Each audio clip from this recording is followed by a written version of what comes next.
Today, we're diving into the world of kids' trends. The money-making machine targeting children kicks into gear long before they're even born. We've all seen those extravagant gender reveal parties where parents spend a small fortune to light up a building in pink or blue, or to put on big fireworks show. And that's just the beginning. Next come the trendy bottles, strollers and swaddles, quickly followed by toys. You know the ones? Disney icons like Frozen, Barbie, Monster High, LOL dolls, and so many others. It starts with cute little airplanes and evolves into massive Lego sets, cars, Spider-Man action figures, and Captain America. Then come TikTok, Instagram, mobile apps, and an endless list of so-called kids trends. They're designed to captivate, entice, and even do harm. And that's what we're discussing in today's program.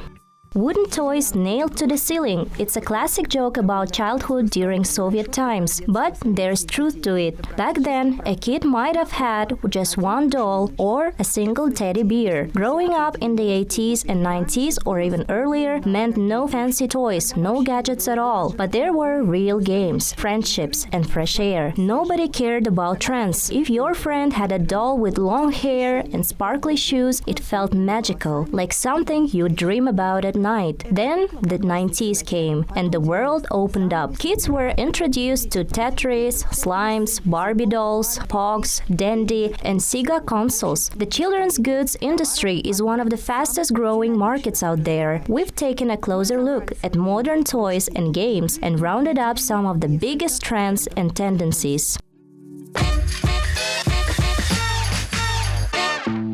At the top of our list are interactive robots and smart toys that introduce kids to programming. Even classic building sets have had a high-tech makeover with augmented reality. For example, the hugely popular robotic dog can follow commands and even show motions, while AR kits let kids build models and bring them to life. Toys are getting smarter and a whole lot more fun. Next up, we have helper gadgets. Long gone are the days when moms had to rock their babies to sleep by hand. Now there are electric bassinets, bottle warmers, baby monitors, breathing sensors, thermometer pacifiers, and even diaper disposal systems. If you think raising a baby is simple, think again. From the moment they leave the hospital, little ones are surrounded by gadgets. We'll explore more of these trends later, but for now, let's hear from child psychologist Nargiz Sagynova.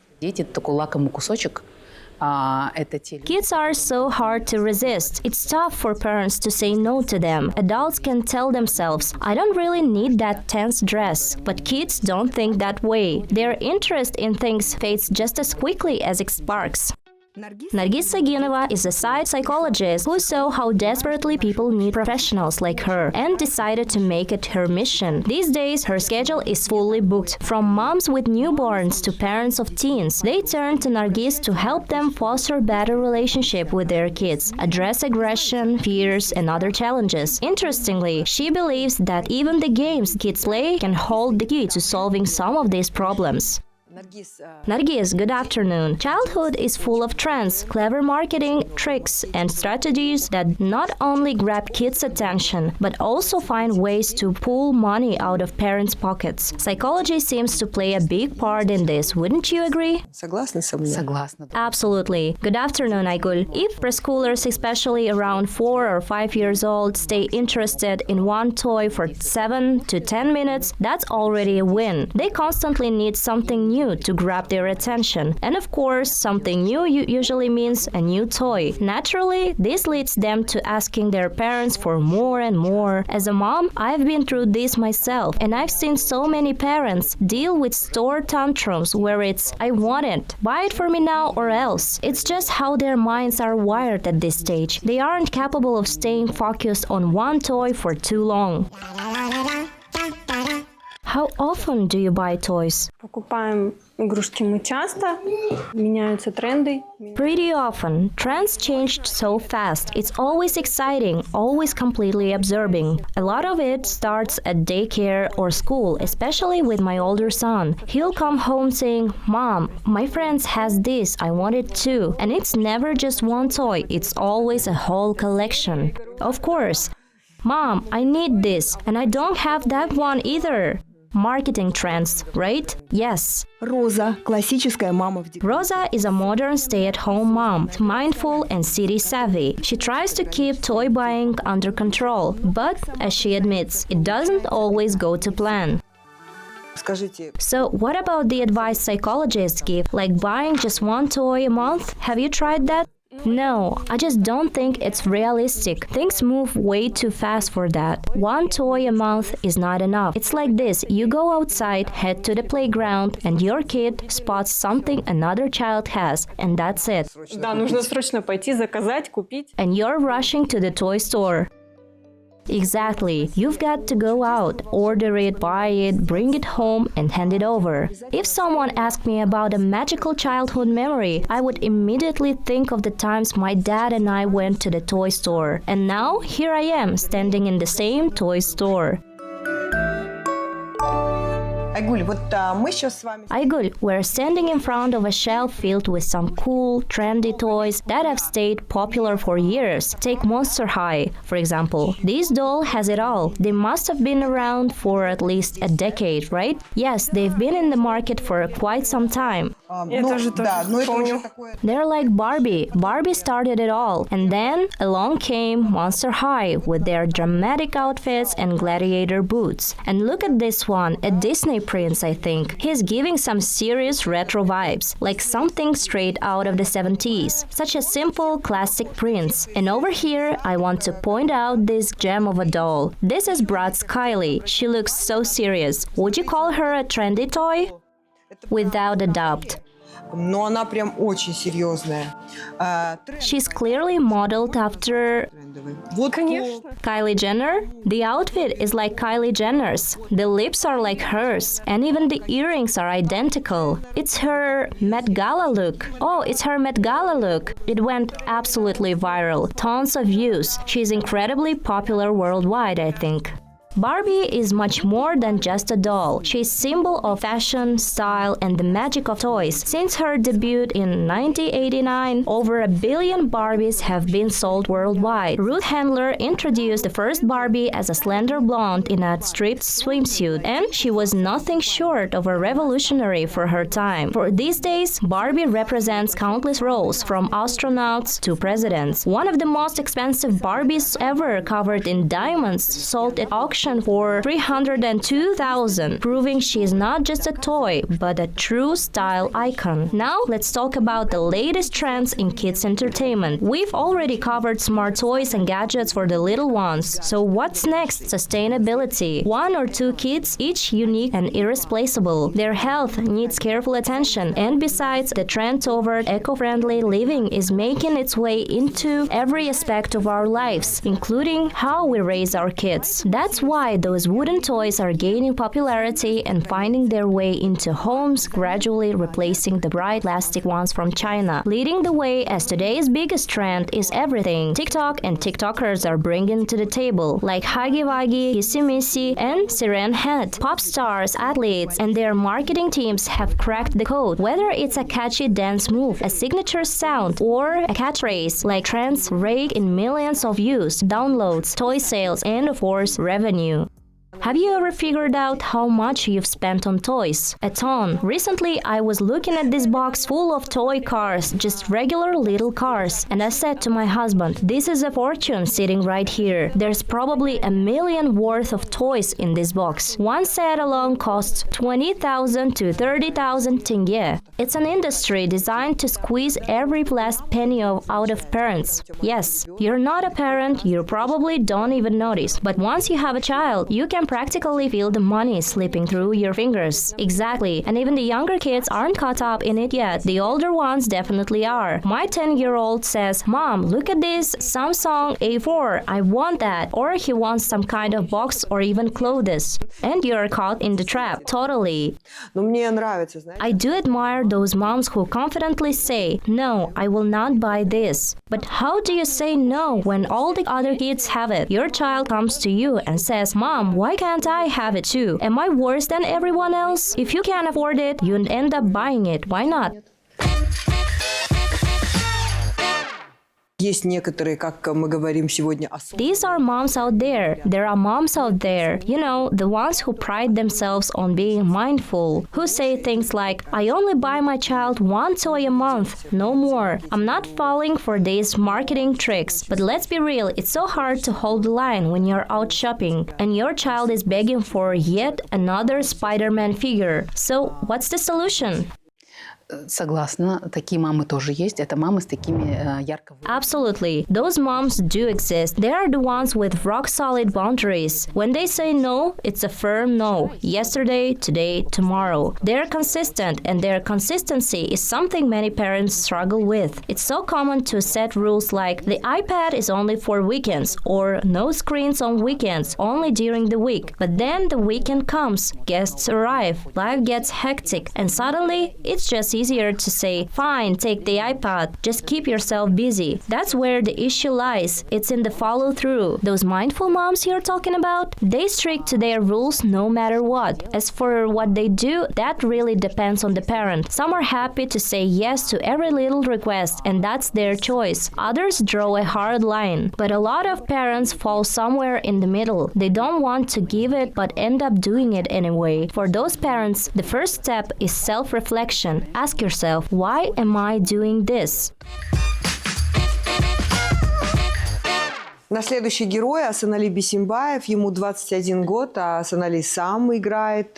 Our next guest is 21-year-old Asанali Bisimbaev. He's been playing mobile games since he was just 6, and now he's a game designer and developer. Hi Asанali, thanks so much for joining us. Today we're talking about children's trends, games, toys, and in your case, mobile games that kids play on their phones. So, how much did you play as a kid? How did it all start for you?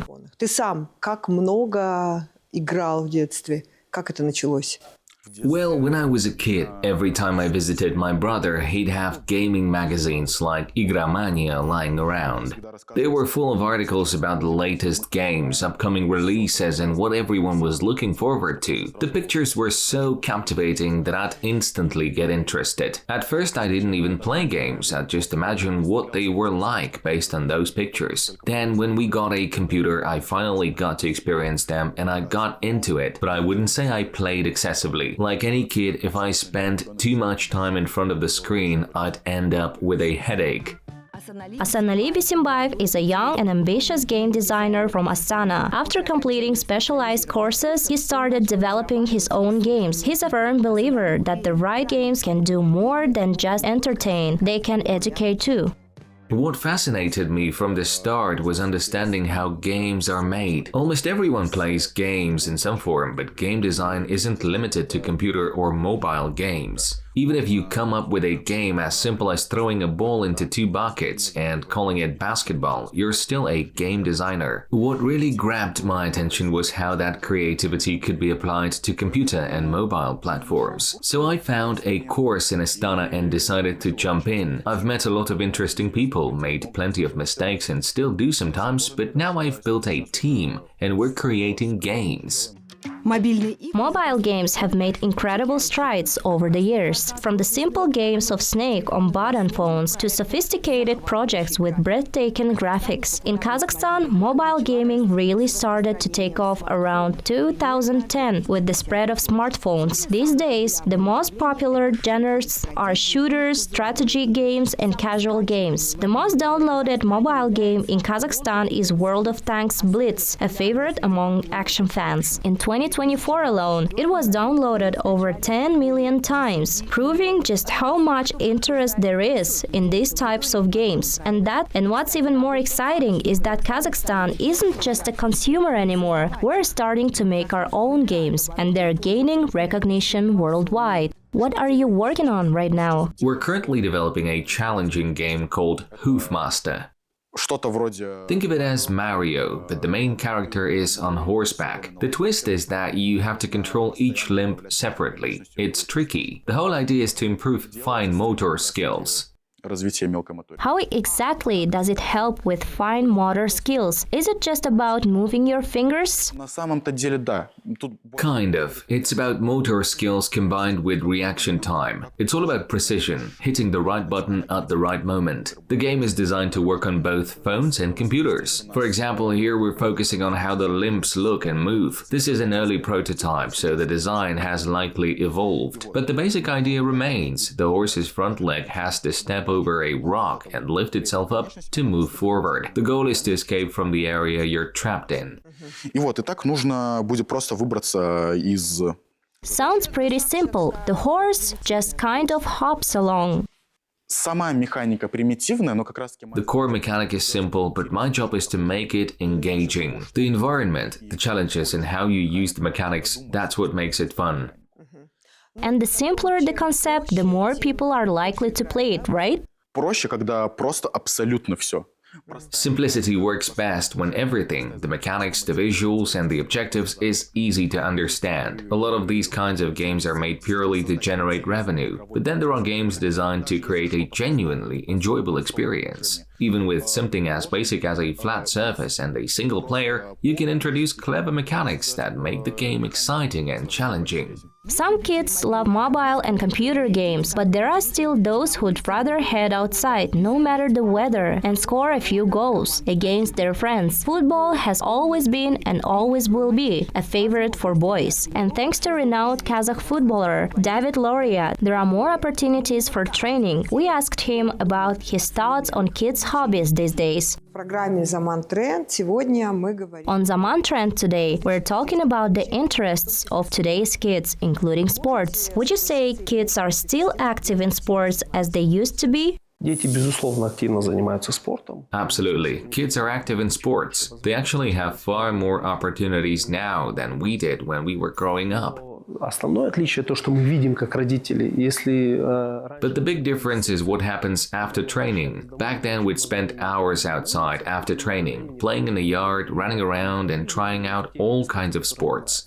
David Loria, a legendary Kazakh goalkeeper, is a name every football fan knows, but his impact goes far beyond the pitch. Thanks to his initiative, neighborhood football fields are popping up all over Kazakhstan, where kids can play for free under the guidance of professional coaches. David believes that sports aren't just about staying fit, they're a way to inspire a better life and motivate the next generation.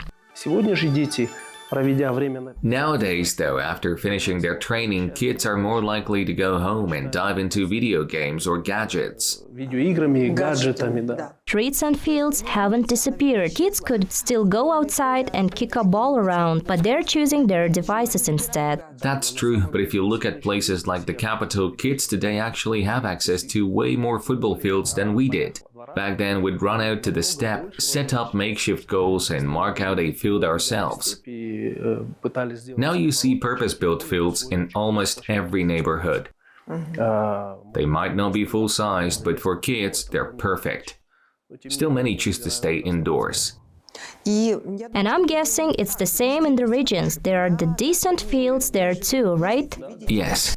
So are the kids enthusiastic when they join these programs, especially football? Is football or other sports still as popular as it used to be? Абсолютном тренде, если... It's definitely still popular. If we're talking about football specifically, I can tell you that kids love it. They dream of becoming professional players. They watch international stars and even look up to our own Kazakh players. They imitate them, just like we used to copy famous footballers when we were kids. They want to succeed, to be famous, and to play the game they love. And to earn a lot of money too, right? Это нормально. Я считаю, что это нормально, это нормально. Of course, I think that's completely normal. It's natural for kids to dream big and aim high. But there are so many distractions now that it can pull them away from sports. Kids today have more opportunities than ever, but they often spend less time actually pursuing the sport they choose. It's something we've all noticed. It's not necessarily a problem, but it's definitely part of modern life. It's a reality we need to manage. We can't just say, give me your phone, we're taking it away for good. That's just not realistic anymore. We can guide them and set limits, but we can't completely take it away. Asanali, from your perspective as a young adult, what's your take on how kids are playing these days? Would you say gaming addiction is a real issue among young people in Kazakhstan? It's definitely a thing. Addiction can come from just about anything, and gaming is no exception. For the most part, it's because people, kids especially, are always looking for new experiences and that thrill of excitement. When it comes to those intense games where kids end up yelling or getting frustrated, a lot of it starts online. They watch videos of let's players, gamers who shout and react dramatically while playing and think, wow, that looks so fun and exciting. I want to do that too. But beyond the imitation, they actually get drawn in themselves, and then the frustration kicks in. They end up getting angry because the game is too difficult for them to handle at their age. Если раньше мы занимали сами себя, когда выходили на улицу, то сегодня опять-таки... Back in the day, we'd keep ourselves busy when we went outside. Nowadays, kids need something to keep them engaged. That's why for the past 2 years we've been running seasonal neighborhood clubs from April to October wherever there are decent fields. We bring in coaches, provide all the necessary equipment and hold sessions 2 to 3 times a week where kids can train and play under professional guidance. Over the last couple of years, more than 1,200 kids have taken part in these clubs. The kids actually look forward to the season starting, and it's a great way to get them out of the house and off their devices during the summer. And it's all free? Absolutely. It's completely free. The idea is to get kids involved in the sport we love and promote, to give them a chance to have fun. And honestly, future fans and potential stars are always found on those neighborhood fields. Everyone knows that's where it starts. From the local playgrounds, kids make their way into football clubs and training academies, and that's where they start to grow and develop their skills.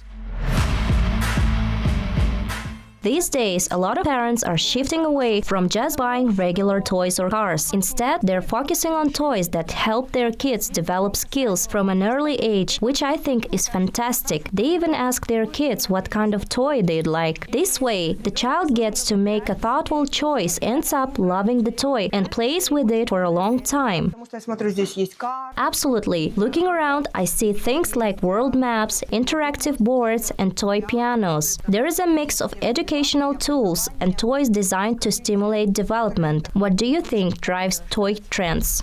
Мне кажется, это все вот через в основном соцсети же. И honestly, I think it's mostly driven by social media. Kids see other kids playing with certain toys, and it sparks a wave of interest that spreads worldwide. Videos play a big role too. When a child is shown playing with a specific toy, whether it's an educational one or something else, other kids want it too. It creates a chain reaction. That's how these trends go global, not just here in Kazakhstan, but across the entire CIS region. Psychologists say that even just 30 minutes of quality time with your child after work can strengthen your relationship. Whether it's playing together, chatting about their day, or simply having a conversation, these moments help kids feel loved and valued. Not only does it bring families closer, but also boosts a child's emotional well-being, fostering trust and confidence.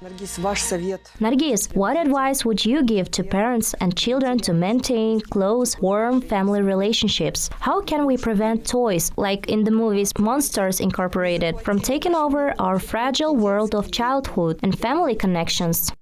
I'm all about balance. Balance is key in everything. You can't just get rid of toys entirely or try to create everything from scratch. It's okay to play with unuseful toys. Sometimes you can let your child indulge in something revival. If they really want it, fine, let them play. For example, there's this trend with whole slime. Sure, let them enjoy it. It's just a phase and they will outgrow it eventually. We had our own childhood pets too, like dogs, but the key is to never lose that connection with your child. Personally, I'm a huge advocate for play. I absolutely love games and playing with kids. In psychology, we say that up until around age 9, play is the primary way to connect with children. I encourage parents to spend even just 30 or 40 minutes a day engaging meaningfully with their kids. Мне кажется, нам, родителям, всегда стоит... I think it's something we, as parents, should think about more often. Maybe even rewatch this episode. Thank you so much, Nargiz. And I want to end on this note. Nargiz and all the guests on our show today agree that big corporations will keep making toys, and these trends will only get bigger, flashier, and more creative. But at the heart of it all, what matters most in any home is a parent's love and warmth. We hope there's plenty of that in your home as well as ours. This was Zaman Trend with Aygul Mukey, wishing you all love.